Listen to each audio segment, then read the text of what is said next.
Hello friends, Priba here. So today I want to show you the crisscross wicker stitch. The fun part is that it actually comes from the really simple zigzag stitch. The structure is almost the same. The only trick is to offset the knit row when you work the purl row. So the order of working the purl row will make this woven shape wicker stitch. I'm not talking about offsetting the entire zigzag pattern, which that gives a totally different texture. I actually have a separate video for this one, so I'm not covering it here, but I will drop the link down below. This is worked in 4 rows, offsetting row 1 and 2 of the zigzag rib, but this one and this one both are worked in just 2 rows. So if you already know the zigzag stitch, this is going to feel really familiar. You need to cast on a multiple of 2 stitches.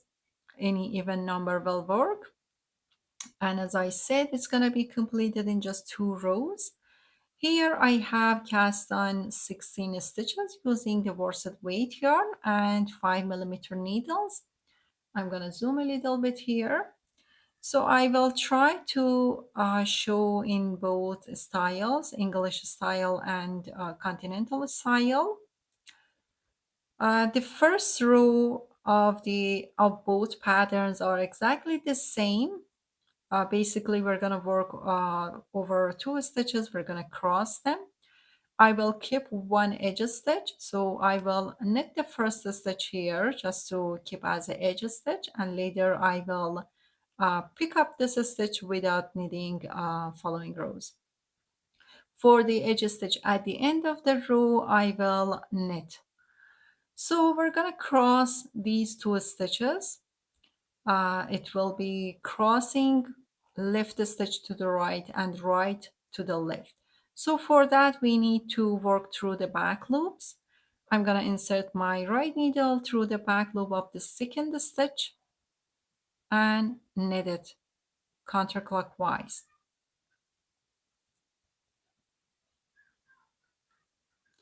Now, before I let the leg go off the needle, I will insert to the first stitch and knit that one as well. Now I will draw both legs. Now the next 2 stitches, the same thing here. We're gonna knit through the back loop, the second stitch first, and then the first stitch. Now I will show on in continental method. So you're gonna knit the first stitch through the second stitch through the back loop, and then you're gonna knit the first stitch. The reason that we are working through the back loops because it's easier to work the second stitch through the back loop. It's harder to get into this stitch to knit through the front loop. So we knit through the back loop for both stitches. You can work this through the front loop, but in the next row you have to make sure you change your purl style. But I will keep it simple and I will work both stitches through the back loops. And we're gonna end with the last pair here and then knit the edge stitch. You don't need to keep the edge stitch. You can start from the right here. In the return row, uh, this is the return row. When you are working your stitches in the return row, if you work different than what I'm gonna do here, you're gonna get the zigzag pattern, but for getting the woven texture, you need to offset the previous row. So the order of purling matters here. So we're gonna take a look at the stitches here. As you can see, I have kind of purl, and this is kind of longer purl stitch, and this is also longer purl stitch. So if you purl the longer purl stitch first, you're gonna get zigzag pattern.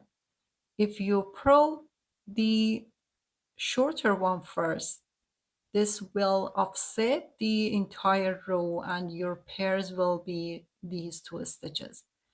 Then you're gonna work, purl this one, then out of these two, which are paired now, you're gonna work, purl the second one first and first one second. That's how you get the wicker stitch. So I will pick up my edge stitch. I will purl the first stitch. This is the purl stitch that offsets the previous row. And by that, now the new setup for the paired stitches starts right here. So we're gonna purl the second stitch, and the purling is Eastern Purl, wrapping clockwise because we worked through the back loop, right? And now the first stitch.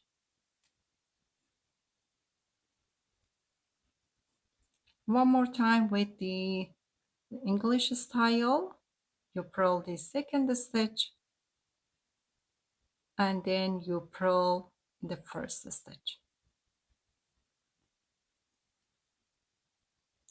Now with the continental style, same, you have pairs stitches. You're gonna purl the shorter one first and longer one next.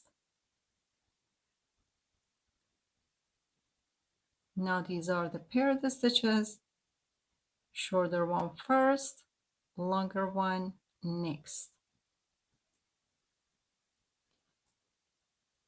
There are lots of videos showing the wicker stitch, but honestly, none of them gives you the correct instruction, like explaining the correct way, and you have to watch over and over to understand. And the last stitch, we have another single pair purl stitch here, and then I knit my edge stitch. So we finished the two rows repeat. I'm gonna repeat one more time row one. Exactly the same thing that we did in row one. I pick up the edge stitch.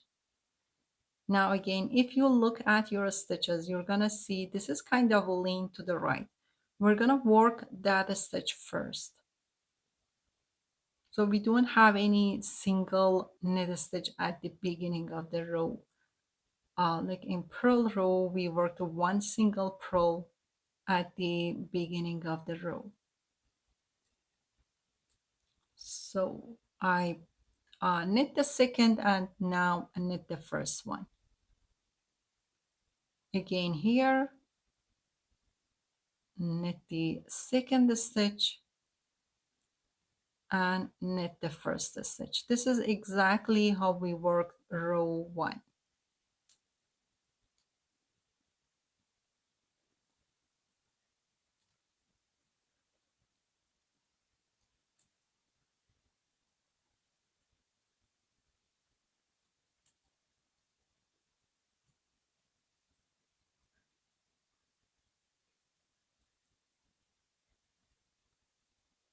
Same as before, last pair and then the edge stitch.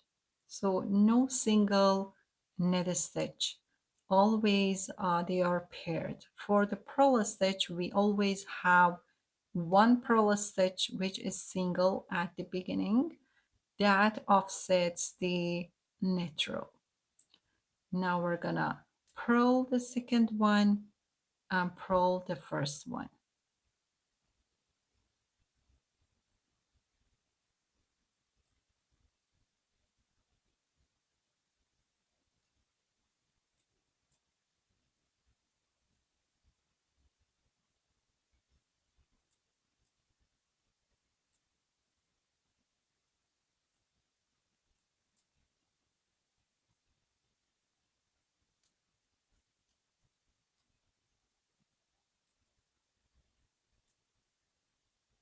Again, one pearl at the end, single pearl. And this is the woven texture. I'm gonna work couple rows and I will be back to show you how does it look like. Okay, here it turned out pretty well. This is my other one. This texture looks nice in many projects. You can use it for many projects, especially for men's knitting projects. Also, I'm thinking of working a cushion with this pattern. It looks very nice. I hope you guys enjoyed this tutorial. If you have any questions, as always, I will be very happy to answer. Thank you for watching and being part of my YouTube channel. Have a good day. Take care.